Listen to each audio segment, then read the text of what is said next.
నల్లని కన్నులతో సొగసైన చూపులు ఇలా మాతృవాత్సల్యంతో అందరి వంక చూస్తూ లక్ష్మీదేవి పాలసముద్రంలోంచి ఆవిర్భవించింది. అమ్మవారి చూపులు ఎంత దిశల వరకు పడ్డాయో అంతవరకు దరిద్రములన్నీ తొలగిపోయి అందరూ ఆనందమును పొందారు. లక్ష్మీదేవి జన్మించింది. ఆనాడు పాలసముద్రం దగ్గర ఉత్సవం జరిగినట్టు జరుగుతోంది. నేను ఇక్కడ నమ్మి ఒక మాట చెప్తున్నాను.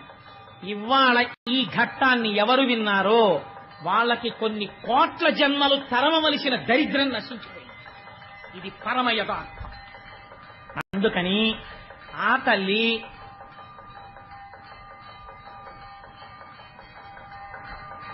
ఒక్కసారి మీ అందరూ కూడా మానసికంగా అదిగో అక్కడ నీరాజనాన్ని తీసుకోండి. ఒక్కసారి అది కళ్ళకద్దుకుని నమస్కారం చేసుకోండి.